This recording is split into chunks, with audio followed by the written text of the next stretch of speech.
फौदगी ने उसे साड़ा कोई काम नहीं, फौदगी कोई उसी से चलो साड़ा चला भी चल जाए। जिंदगी से मौत का सफर बड़ा ही सादा है, शायद इसीलिए दाना पानी खत्म हो तो पंछी उड़ जाते हैं। हजरत इंसान ने अपने प्यारों की मौत के बाद उन्हें दफन करने का फन भी परिंदों ही से सीखा। जुम्मा खान कब्रें खोदता है, जिसको रोजी कमाने के लिए कुछ और न सूझा तो गोरकन बन गया और पिछले 30 बरसों से यही कर रहा है। जिंदगी सारे कब्रिस्तान भी गुजर गई साड़ी, हम कब्रिस्तान ही है साढ़े वास्ते और कोई जगह भी नहीं। गोरकन की जिंदगी कैसी होती है, कैसे गुजरती है, इसका जवाब मुश्किल नहीं। जुम्मा खान और उसकी बीवी का जिंदगी गुजारने का कोई और आसरा नहीं सिवाय कब्रों के। दिन में एक आध कब्र तैयार करने के 100-150 रुपए मिल जाएं तो दोनों मियाँ बीवी की रोटी का इंतजाम हो जाता है।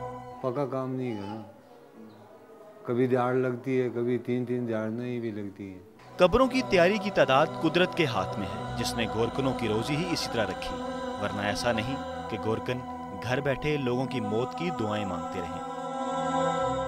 काम ना हो तो जुम्मा खान घर बैठ रहता है, जहां वो और उसकी बीवी किसी की मौत का इंतजार तो नहीं करते, मगर शायद कुदरत के निराले अंदाज पर गौर जरूर करते हैं।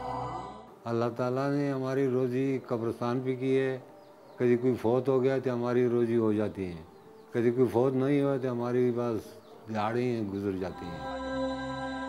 कब्र की तैयारी का हुक्म आ जाए तो जुम्मा खान अपनी रेडी और बेलचा संभाले घर से निकल पड़ता है। गर्मी का मौसम और जुम्मा खान की बढ़ती उम्र उसके काम में रुकावट बने भी तो कैसे, उसका तो काम ही यही है, कब्र खोदना और शाम का सूरज ढलने से पहले मैयत को अपने असल मकाम पर पहुंचाना। पिछले कुछ दिन फारिग ही गुजरे, क्या करता, कब्र भी तो इतने दिन बाद आई है। 2 दिहाड़े कुछ भी नहीं मिलता, आगा कल अस कब्र खोदी 7 दिन तो बाद कब्र आई है।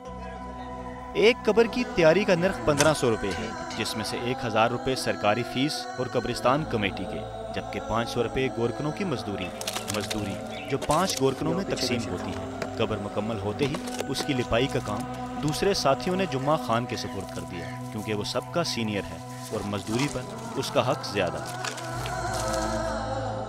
कहते हैं जिंदगी मौत के साथ साथ चलती है।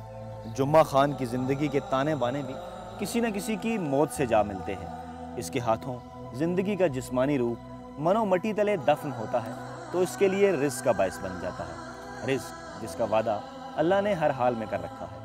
कैमरामैन अवैस काजी के साथ फयाज राजा, समा, रावलपिंडी।